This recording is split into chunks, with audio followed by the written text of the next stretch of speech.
जय हिंद। लोकतंत्र में सत्ता की साझेदारी का आज दूसरा वीडियो है। चलिए शुरू करते हैं आज का क्लास। आपको हम ये कल पढ़ा दिए थे, लोकतंत्र के बारे में बता दिए थे, और सामाजिक विषमता विविधता क्या होता है, ये सारा चीज़ आपको बता दिए थे। आज हम लोग पढ़ेंगे लोकतंत्र में द्वंद्ववाद क्या है, ये भी आपको हम कल बता दिए थे। और 3 गो जो मुद्दा था आपका बुक में पढ़ना है वो बता दिए। आज हम लोग पढ़ेंगे बेल्जियम की कहानी। देखिए, बेल्जियम में कौन सा घटना घटित हुआ, बेल्जियम की कहानी की शुरुआत करते हैं।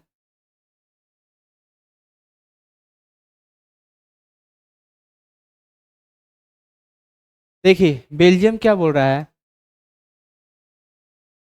बेल्जियम यूरोप का एक छोटा सा देश है। बेल्जियम यूरोप का क्या है, एक छोटा सा देश है, जिसकी जनसंख्या जो है 1 करोड़ से अधिक है। समझे बात को, जिसकी जिसकी जनसंख्या क्या है, 1 करोड़ से क्या है, अधिक है। मतलब हमारे देश, हमारा राज्य जो हरियाणा है, उससे भी क्या है, इसकी जनसंख्या कम है।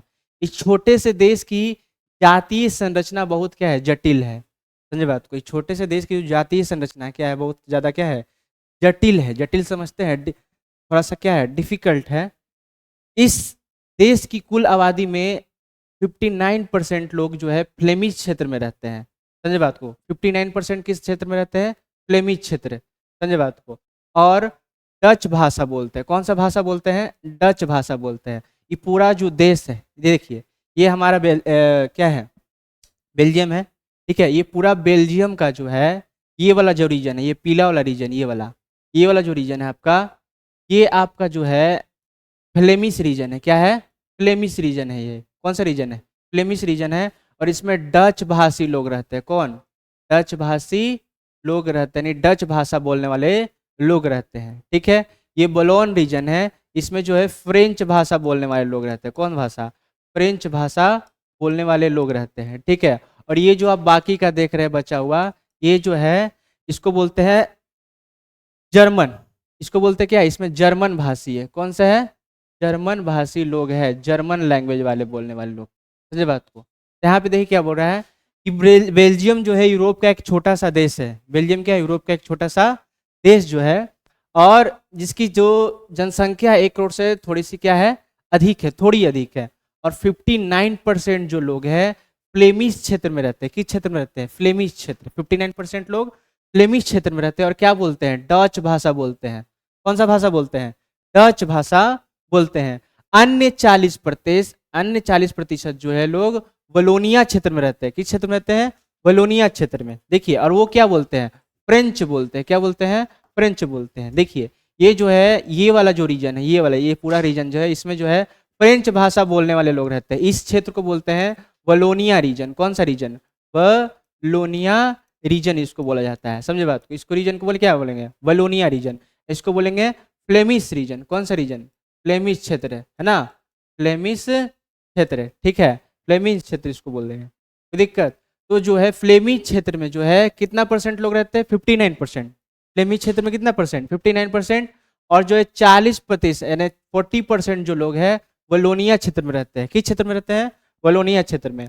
और शेष 1% जो है बेल्जियम के लोग जर्मन बोलते हैं। बाकी का जो 1% बच गया, वो लोग क्या बोलते हैं, जर्मन बोलते हैं। ठीक है, अभी तक समझ में आया। 59% जो लोग हैं फ्लेमिश क्षेत्र में रहते हैं और डच बोलते हैं। क्या बोलते हैं, डच बोलते हैं। 40% जो है लोग हैं वो वलोनिया क्षेत्र में रहते हैं, और वो क्या बोलते हैं, फ्रेंच बोलते हैं। क्या बोलते हैं, वो फ्रेंच भाषा बोलते हैं। कौन भाषा बोलते हैं, फ्रेंच भाषा। अब बाकी के जो 1% जो लोग हैं वो जर्मन बोलते हैं। समझे, ये क्लियर हो गया। तो जातीय संरचना क्लियर है बेल्जियम का। बेल्जियम की राजधानी ब्रुसेल्स में, बेल्जियम की राजधानी क्या, ब्रुसेल्स में 80% जो लोग हैं फ्रेंच बोलते हैं। क्या बोलते हैं, फ्रेंच बोलते हैं। बेल्जियम का जो राजधानी है ब्रुसेल्स, उसमें 80% लोग क्या बोलते हैं, फ्रेंच बोलते हैं। जबकि 20% लोग जो है डच बोलते हैं।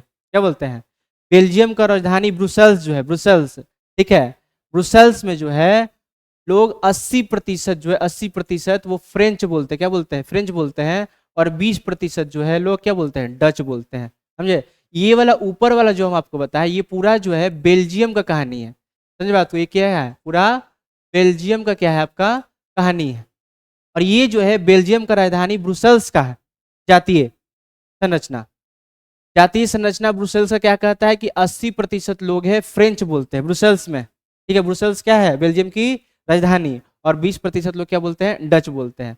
अल्पसंख्यक फ्रेंच भाषी समुदाय अपेक्षाकृत समृद्ध और शक्तिशाली है। समझे बात को, अल्पसंख्यक फ्रेंच भाषी जो समुदाय है वो अपेक्षाकृत क्या है, समृद्ध और क्या है, शक्तिशाली। अल्पसंख्यक समझते किसको बोलते हैं, अल्पसंख्यक जिसका संख्या क्या हो, कम हो, उसको क्या बोलते हैं अल्पसंख्यक। बहुसंख्यक मतलब जिसका संख्या क्या हो, अधिक हो, उसको क्या बोलते हैं, बहुसंख्यक बोलते हैं। समझे बात को।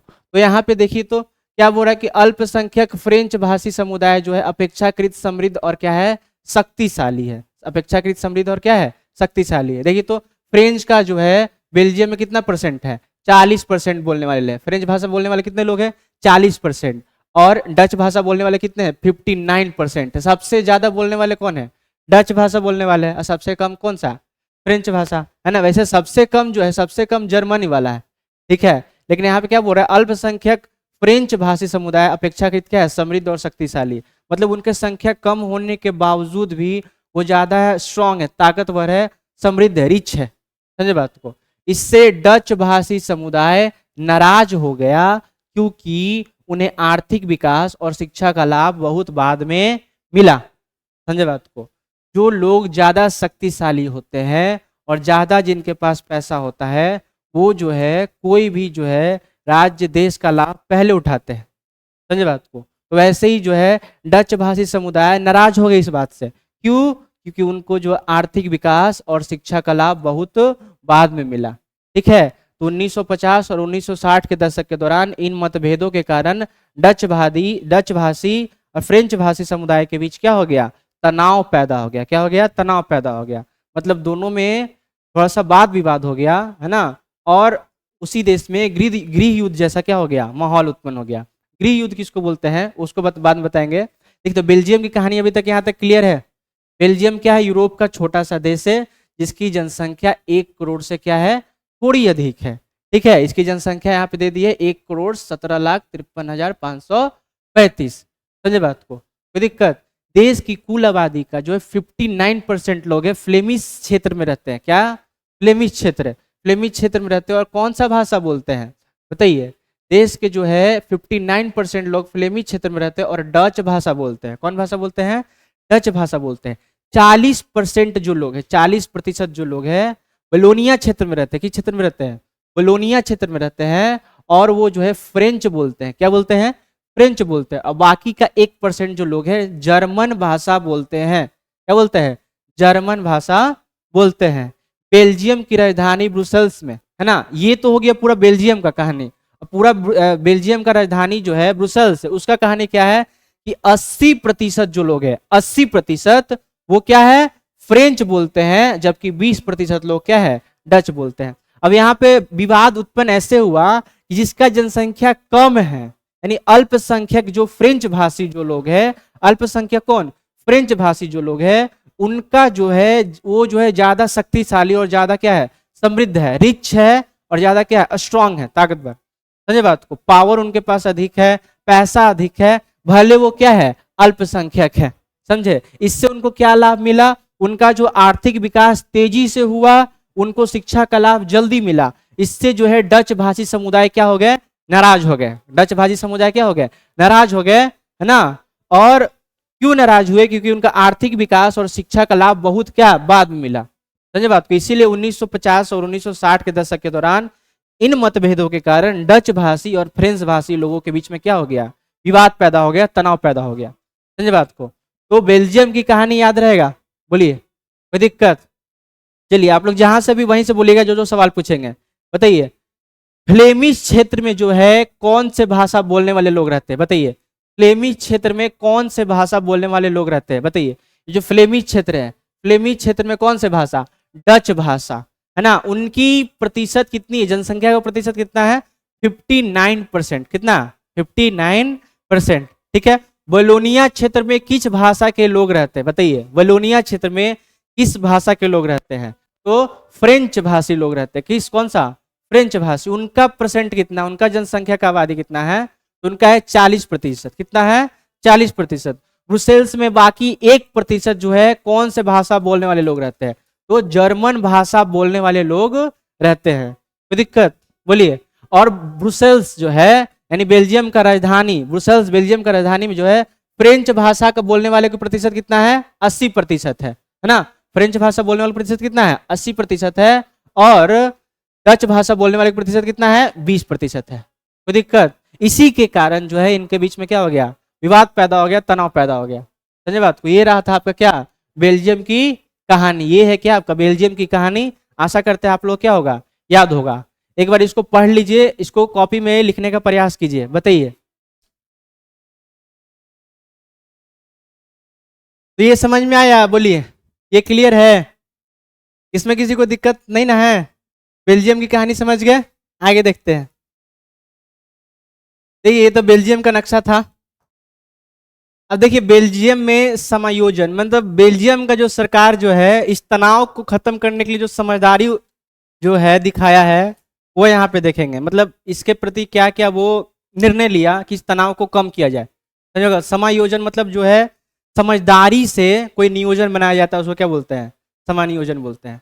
समझे बात को? ये नहीं कि देहे कहीं लड़ाई हो रहा है तो अपने भी पहले से वो लाठी चला रहा है भाई, तो अपने लाठी लेके काहे तैयार है? उसको शांति से समझाएंगे, है ना। उसके लिए क्या बनाएंगे? समझदारी से नियोजन बनाना पड़ेगा, योजना बनाना पड़ेगा कि कैसे उससे रोका जाए, कैसे उस लड़ाई को रोका जाए। इन्हें कि अपने कूद गए हैं, हम भी लड़ेंगे, देखते हैं कौन जीतता है।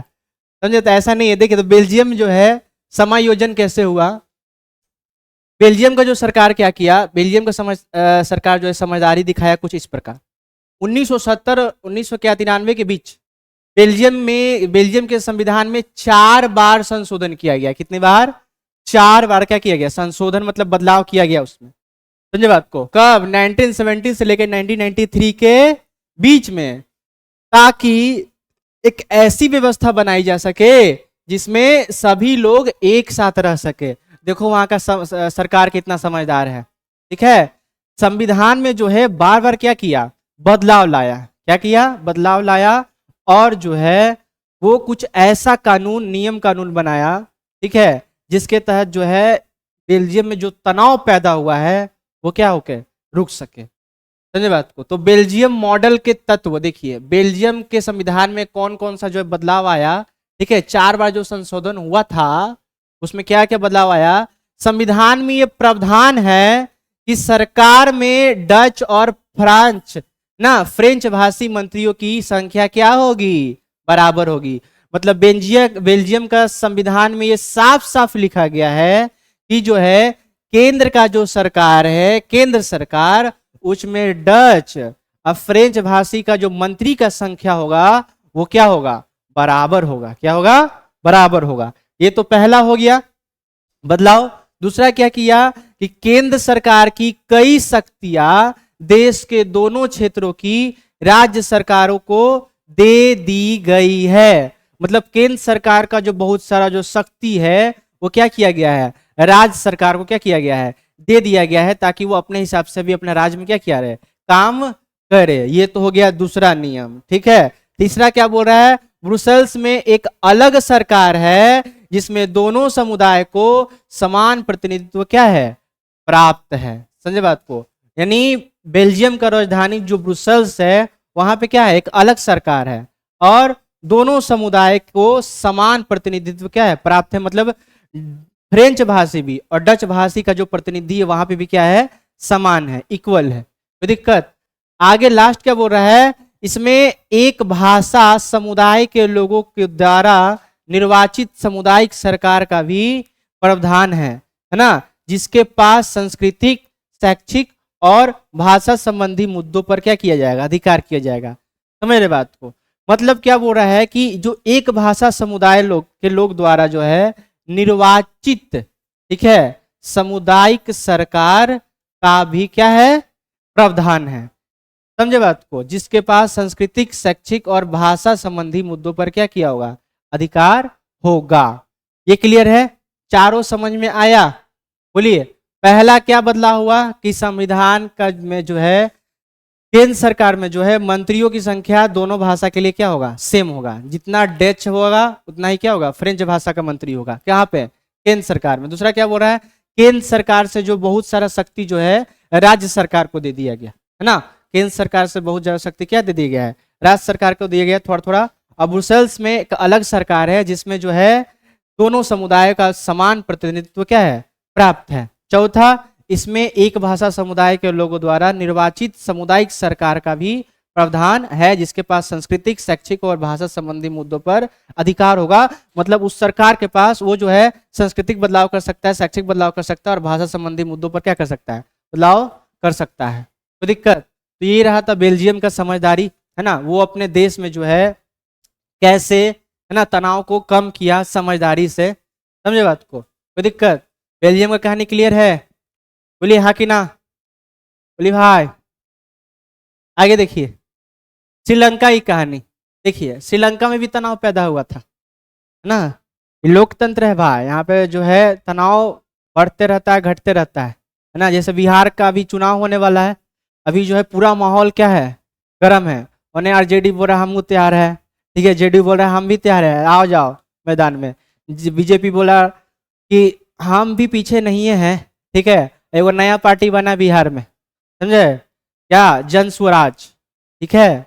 वो जब प्रशांत जी बोल रहे कि अलगे कि अब की बार हम जीतेंगे, समझे बात को। तो ये लोकतंत्र, यहाँ कुछ भी हो सकता है, समझ रहे बात को। आपको अगर राजनीति को समझना है तो आपको प्रेम को समझना पड़ेगा, समझे। जैसे प्रेम में जो है प्रेमिका, है ना, और प्रेमी का जो है मूड हमेशा क्या होता है, चेंज होते रहता है, क्लाइमेट की तरह, है ना। वैसे ही राजनीति में भी कुछ नहीं कहा जा सकता है, कब कौन जीतेगा, कब किसका जो है बाजी पलट जाएगा, है ना, ये कोई नहीं कह सकता है। आगे देखिए श्रीलंका की कहानी। श्रीलंका भारत के दक्षिण में स्थित एक द्वीप राष्ट्र है जिसकी जनसंख्या लगभग 2 करोड़ है, ठीक है। श्रीलंका कैसा राष्ट्र है, द्वीप राष्ट्र। द्वीप राष्ट्र समझते हो, द्वीप राष्ट्र, इसको इंग्लिश में क्या बोलते हैं, आइलैंड कंट्री भी बोल सकते हैं, ठीक है। मतलब चारों तरफ क्या चीज है, पानी से घिरा हो, है ना। ऐसे हमारा पटना का जो है कंकड़बाग का जो संजय नगर रोड नंबर 10 जो अभी रोड नहीं, अभी तो रोड बन गया है, उससे पहले रोड नहीं था, तो उधर का घर जो लगता था ना द्वीप में है ना। बरसात के मौसम में चारों तरफ पानी भर जाता था, यहाँ तक पानी तैर के लोग जा रहा है, ठीक है। उस समय ज्यादा विकास हुआ नहीं था, है ना। अब तो अच्छा खासा रोड बन गया है, समझे। तो अब पानी लगता है लेकिन ज्यादा नहीं लगता है। देखिए श्रीलंका भारत के दक्षिण में स्थित क्या है, एक द्वीप राष्ट्र है, समझे बात को। प्रमुख सामाजिक समूह जो है, इसका सामाजिक मतलब संरचना कैसा है, सिंगली भाषी जो है, सिंगली भाषी 74% है। सिंगली भाषी का जो जनसंख्या कितना है, 74 भाषी। मतलब वैसे लोग जो सिंगली भाषा बोलते हैं उनका परसेंट कितना है, जनसंख्या है 74%, कितना 74% है, ठीक है। और तमिल भाषा बोलने वाले लोग हैं 18%। कितने प्रतिशत, 18% है, समझे बात को। तो ये तो समझ गए कि श्रीलंका में जो है सिंगली भाषी बोलने वाले लोग कितना है, 74%, और तमिल भाषा बोलने वाले लोग कितना है, 18%। कितना है, 18%, समझे बात को। तमिल 2 समूहों में क्या है, विभाजित है। तमिल क्या है, 2 समूहों में विभाजित है, समझे। ये सिंगली नहीं, ये तमिल ये वाला तमिल जो है जो 18% है, क्या 2 समूह में क्या है, विभाजित है। पहला क्या है, श्रीलंकाई तमिल। श्रीलंकाई तमिल समझते हो, उनका जनसंख्या कितना है, 13%। कितना है, 13%। देश के तमिल मूल निवासी को क्या बोलते हैं, श्रीलंकाई तमिल। मतलब वो जो शुरू से ही उनका क्या हुआ है ना, रहना सहन, है ना, पैदा जन्म जो है मरण वहीं पे हो रहा है, ठीक है। वहां के जो मूल निवासी है उनको क्या बोला गया, वहां का श्रीलंकाई तमिल बोला गया। उनका जनसंख्या कितना है, 13% है। कितना प्रतिशत है, 13% है, ठीक है। और भारतीय तमिल का जो जनसंख्या है 5% है। कितना है, 5% है। औपनिवेशिक काल के दौरान बगान श्रमिकों के रूप में जो है ना भारत से आए थे। ये भारतीय तमिल जब अंग्रेज गुलाम किया था भारत को, तो उस समय जो है थोड़ा बहुत इधर उधर हुआ होगा, है ना। वही वाले जो भाषा के जो लोग हैं उनको क्या बोला गया है, भारतीय तमिल बोला गया। क्या बोला गया है, भारतीय तमिल। उनका जनसंख्या कितना है, 5% है। कितना जनसंख्या है, 5%, समझे बात को। तो तमिल 2 समूहों में क्या है, विभाजित है। ये बात क्लियर हुआ। पहला श्रीलंकाई तमिल, दूसरा भारतीय तमिल, है ना। पहला क्या, श्रीलंकाई तमिल, और दूसरा क्या है, भारतीय तमिल, समझे बात को। कोई दिक्कत, श्रीलंकाई तमिल का प्रतिशत कितना है, 13%। भारतीय तमिल का कितना परसेंट है, 5% जनसंख्या है, समझे। ये तो क्लियर हो गया, है ना। सामाजिक समूह का संरचना कैसा है? पूरा श्रीलंका में सिंगली भाषी बोलने वाले लोग कितना है? 74%। कितना है? 74%। ठीक है। और तमिल भाषा बोलने वाले लोग की जनसंख्या कितना है बताइए? 18%। कितना है? 18%। ठीक है। और जो श्रीलंकाई तमिल है उसको दो भाग में विभाजित किया गया है। एक जो है तमिल को जो है दो समूहों में विभाजित किया गया है, एक श्रीलंकाई तमिल और दूसरा क्या? भारतीय तमिल। श्रीलंकाई तमिल का जनसंख्या कितना है? 13% और भारतीय तमिल का जनसंख्या कितना है? 5%। कितना है? 5%। ठीक है। सिंगली भाषी अधिकांश लोग बौद्ध है। ठीक है। जो सिंगली भाषी जो लोग है, ये जो सिंगली भाषी लोग है ना, अधिकांश क्या है? अधिकांश लोग क्या है? बौद्ध है, मतलब बौद्ध धर्म को चाहने वाले हैं, अपनाने वाले हैं। ठीक है। जबकि तमिल भाषी अधिकांश लोग क्या है? हिंदू या मुस्लिम है। तो दिक्कत ये भी क्लियर हो गया कि उनका धर्म कैसा है। बात को जो सिंगली भाषी जो लोग है उनका अधिकतर जो है किस धर्म से उनका है संबंध? बौद्ध धर्म से। किस धर्म से है? बौद्ध धर्म से है। और जो तमिल भाषी जो लोग है उनका संबंध हिंदू और मुस्लिम धर्म से है। तो दिक्कत लगभग 7% ईसाई है जो तमिल और सिंगली दोनों है ना। 7% जो ईसाई जो है ना, वो जो क्या है? तमिल भी बोलते हैं और क्या बोलते हैं? सिंगली भी लगभग लगभग बोलते हैं। कोई दिक्कत?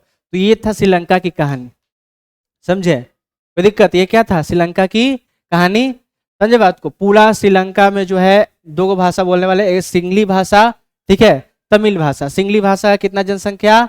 74%। ठीक है। तमिल भाषा कितना जनसंख्या? 18%। कितना प्रतिशत? 18%। तमिल भाषा जो बोलने वाले उनको दो समूह में विभाजित किया गया, एक श्रीलंकाई तमिल और एक भारतीय तमिल। श्रीलंकाई तमिल का जनसंख्या 13% है और भारतीय तमिल का जनसंख्या कितना है? 5% है। श्रीलंकाई तमिल किसको बोलते हैं? देश के तमिल मूल निवासियों क्या बोलते हैं? श्रीलंकाई तमिल। और भारतीय तमिल जो भारत से क्या पलायन करके आए थे, है ना? कब? औपनिवेशिक काल में। कब? औपनिवेशिक काल में। समझे बात को?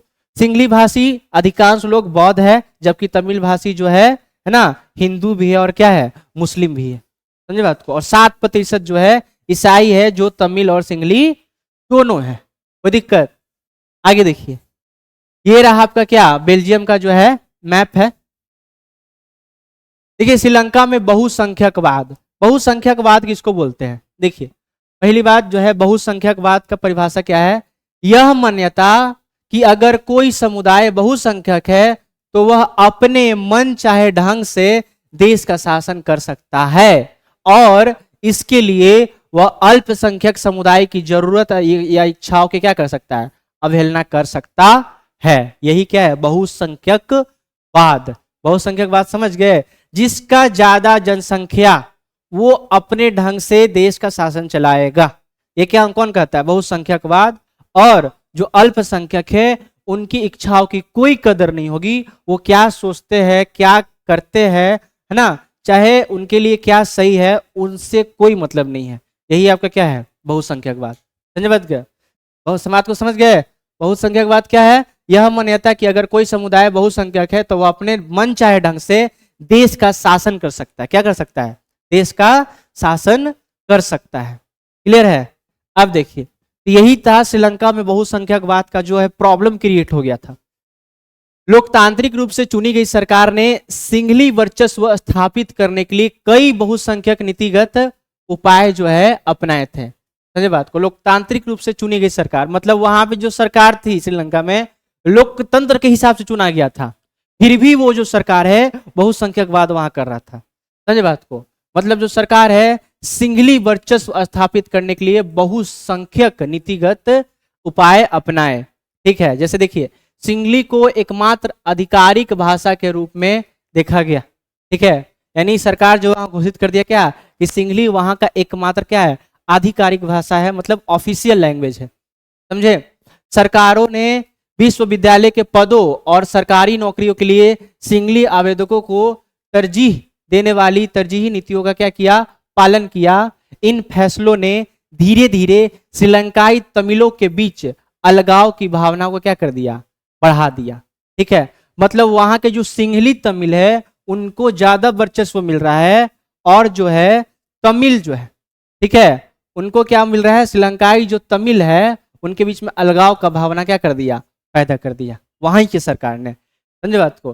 श्रीलंकाई तमिलों ने तमिल को आधिकारिक भाषा के रूप में मान्यता देने, क्षेत्रीय स्वायत्तता और शिक्षा और नौकरियों को हासिल करने में अवसर की समानता के लिए पार्टियां और संघर्ष शुरू किए। मतलब वहां के जो श्रीलंकाई तमिल थे, ठीक है, श्रीलंकाई तमिल जो है अपने जो है ना हक के लिए लड़ाई लड़ना शुरू की है। अच्छा शिक्षा के लिए, नौकरी हासिल करने के लिए, ठीक है, अपने आधिकारिक भाषा को क्या करने के लिए, मान्यता देने के लिए संघर्ष शुरू किए। कौन संघर्ष शुरू किए? श्रीलंकाई तमिल, ठीक है, श्रीलंकाई क्या तमिल। 1980 के दशक तक श्रीलंका के उत्तरी और पूर्वी हिस्से में एक स्वतंत्र तमिल इम्ल मतलब राज्य की मांग को लेकर कई राजनीतिक गठन बन गए थे।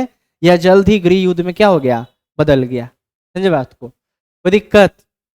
तो ये था श्रीलंका में बहुसंख्यकवाद का क्या परिणाम। श्रीलंका का जो जातीय कितना है ना सामूहिक पहचान क्या था, सामाजिक पहचान, वो भी आप समझ गए कि कितना प्रतिशत श्रीलंकाई रहते थे, कितना प्रतिशत तमिल रहते थे, कितना प्रतिशत ईसाई रहते थे। समझे बात को, कोई दिक्कत? तो ये क्लियर है। वहां का सरकार क्या किया कि सिंगली का वर्चस्व स्थापित करने के लिए बहुसंख्यक नीतिगत उपाय अपनाए। बहुसंख्यक क्या होता है ये भी बता दिया आपको। बहुसंख्यक नीति क्या उपाय कि सिंगली को एकमात्र क्या कर दिया है ना, आधिकारिक भाषा घोषित कर दिया। समझे बात को। और सरकारों ने विश्वविद्यालय के पदों पर सरकारी नौकरी के लिए सिंगली आवेदकों को तरजीह देने वाली तरजीह नीतियों का क्या किया, पालन किया। मतलब जो है सिंगली आवेदकों को जो है तरजीह देने वाली, समझे बात को, तरजीही नीतियों क्या किया, पालन किया। कोई दिक्कत? मतलब ऐसा नीति जो है सिंगली लोग के लिए क्या है, फायदेमंद हो। क्लियर है? आगे देखिए, बहुसंख्यक बात समझ गए। गृह युद्ध किसको बोलते हैं, है ना? किसी मुल्क में सरकार विरोधी समूहों की हिंसक लड़ाई ऐसा रूप ले लेती है ना, कि वह युद्ध सा लगे तो उसे क्या बोलते हैं, गृह युद्ध बोलते हैं। क्या बोलते हैं? गृह युद्ध बोलते हैं। मान लीजिए किसी भी राज्य, किसी भी देश में जो है सरकार का फैसला से लोग क्या है, खुश नहीं है, तो उसके खिलाफ जो है विद्रोह है ना, विरोध शुरू कर देते हैं, संघर्ष शुरू कर देते हैं। समझे बात को। तो संघर्ष जो है कभी कभी जो है बड़े पैमाने पर देखने को मिलने लगता है ना, और वो युद्ध का स्थिति पैदा कर देता है। क्या युद्ध का स्थिति क्या कर देता है, पैदा कर देता है। तो उसे क्या बोलते हैं, गृह युद्ध बोलते हैं, है ना। आसान भाषा में बोले तो घर के अंदर लड़ाई। समझे बात को। जैसे भाई बहन के बीच में लड़ाई होता है, ठीक है, थोड़ा सा अगर नोक झोंक हो गया है ना, तो पूरा बाल पकड़ के दौड़ा दौड़ा के मारना, ये सब शुरू हो जाता है ना। जैसे बहन और भाई में लड़ाई हुआ, एक पैकेट कुरकुरे का चिप्स के लिए जो है छत पे से फेंक दी भाई को। समझे बात को। तो ये सब जो है लड़ाई जो है, जैसे घर में छोटा मोटा लड़ाई होते रहता है, वही क्या कहलाता है ना। उसी को जो है एग्जाम्पल के तौर पर समझ सकते हैं, क्या, गृह युद्ध, घर के अंदर लड़ाई। ठीक है, अगर सरकार से आप ना खुश है, उनकी योजनाएं से ना खुश है, उनके नियम से, है ना, आपको क्या है, आपत्ति है, तो आप क्या कर सकते हैं, विद्रोह शुरू कर सकते हैं। लेकिन कभी कभी ये जो विद्रोह है युद्ध का रूप ले लेती है ना, कैसे का रूप ले लेती है, युद्ध का रूप ले लेती है। और यही से शुरू हो जाता है क्या, आपका गृह युद्ध शुरू हो जाता है। समझे बात को, कोई दिक्कत? आगे देखिए, सत्ता की साझेदारी क्यों जरूरी है। देखिए, पावर शेयरिंग क्यों जरूरी है। समझे बात को, पावर शेयरिंग क्यों जरूरी है। जैसे आप तानाशाह में देखे थे, एक व्यक्ति के पास पावर रहता है ना, तो अपने आप को क्या पूरा जो है ताकतवर समझता है। समझा, तो क्या समझता है, पूरा ताकतवर, मतलब उससे ज्यादा ताकतवर कोई है नहीं, है ना। ऐसे ही मान लीजिए भारत में जो है प्राइम मिनिस्टर सिर्फ एगो पद रहे, ठीक है, सिर्फ क्या रहे, प्राइम मिनिस्टर को पद रहे, और सारा पावर प्राइम मिनिस्टर को दे दिया जाए, ठीक है, तो उनको भी लगेगा ना कि पूरा देश में सबसे ज्यादा ताकतवर कौन है, हम है, ठीक है, और हम ही रहना चाहिए, है ना, हम ही को क्या रहना चाहिए, देश का शासक रहना चाहिए। तो जो है यहीं से जो है क्या, तानाशाही जो है मानसिकता क्या होता है, शुरू होता है। इसीलिए सत्ता का साझेदारी क्या है, जरूरी है। मतलब सत्ता का जो है थोड़ा थोड़ा वितरण होना चाहिए, है ना। देखे थे बेल्जियम में, वहां का सरकार क्या की, केंद्र सरकार से जो है थोड़ा बहुत शक्ति किसको दे दी, राज्य सरकार को देगी, कि वो अपना स्तर पे भी क्या कर सके, विकास कर सके। ऐसे क्या होता है, भारत में भी होता है। समझे। तो सत्ता की साझेदारी क्यों जरूरी है, ये डायरेक्ट क्वेश्चन पूछता है। ये किसी भी देश, किसी भी राज्य में, चाहे किसी भी क्षेत्र में जो है सत्ता की साझेदारी क्यों जरूरी है। तो पहला पॉइंट क्या है कि सत्ता की साझेदारी अच्छी है क्योंकि इसमें सामाजिक समूहों के बीच संघर्ष की भावना कम हो जाती है। ठीक है, मतलब जो है सामाजिक समूह जो है, अलग अलग जो जाति धर्म लोग जो है उनके बीच जो है संघर्ष की भावना क्या हो जाती है, कम हो जाती है। ठीक है, इसीलिए सत्ता की साझेदारी क्या है, जरूरी है। क्यों? क्योंकि ये सामाजिक संघर्ष को क्या करता है, कम करता है। तो पहला पॉइंट तो क्लियर है कि सामाजिक संघर्ष को क्या करता है, सत्ता की साझेदारी कम करता है। ठीक है, इसीलिए क्या है, ये जरूरी है। दूसरा क्या है, सत्ता की साझेदारी लोकतंत्र की मूल भावना है। ठीक है, लोकतंत्र की क्या है, मूल भावना है। दूसरा पॉइंट भी क्लियर है, सत्ता की साझेदारी लोकतंत्र की क्या है, मूल भावना है ना। और एक लोकतांत्रिक शासन में उन लोगों के साथ सत्ता साझा करना शामिल है जो इसके प्रयोग से प्रभावित होते हैं और जिन्हें इसके प्रभावों के साथ रहना पड़ता है। ठीक है, क्या करना पड़ता है, रहना पड़ता है। समझे, मतलब क्या बोल रहा है, एक लोकतांत्रिक शासन में, ठीक है, उन लोगों के साथ सत्ता साझा करना शामिल है। ठीक है, उन लोगों के साथ सत्ता साझा करना शामिल है जो इसके प्रयोग से प्रभावित होते हैं, जो इसके प्रयोग से क्या होते हैं, प्रभावित होते हैं और जिन्हें इसके प्रभावों के साथ रहना पड़ता है। समझे बात को, तीनों पॉइंट क्लियर हो गया। सत्ता की साझेदारी क्यों जरूरी है, ये पॉइंट आपको क्लियर है। तो आज हम लोग क्या क्या पढ़े, आज हम लोग पढ़े क्या, पहले बेल्जियम का कहानी पढ़े। ठीक है, बेल्जियम का कहानी में जो है, उसके बाद बेल्जियम का समायोजन पढ़े। ठीक है, मतलब बेल्जियम में समझदारी से जो है कैसे निर्णय लिया। फिर उसके बाद श्रीलंका का कहानी पढ़े, श्रीलंका में बहुसंख्यकवाद पढ़े। समझे बात को, उसके बाद ना बहुसंख्यकवाद कहते किसको है और गृह युद्ध किसको बोलते हैं, और देखे कि सत्ता की साझेदारी क्यों जरूरी है। ठीक है, इसको आप लोग अच्छा से पढ़ लीजिएगा। ठीक है, और याद कर लीजिएगा, है ना। ऑफलाइन वाला बच्चा का जो है ना, उससे सुनेंगे। समझे बात को, ऑफलाइन क्लास में आके सुन लेंगे ना और कूट देंगे जो नहीं याद करके आएगा। ठीक है, धन्यवाद।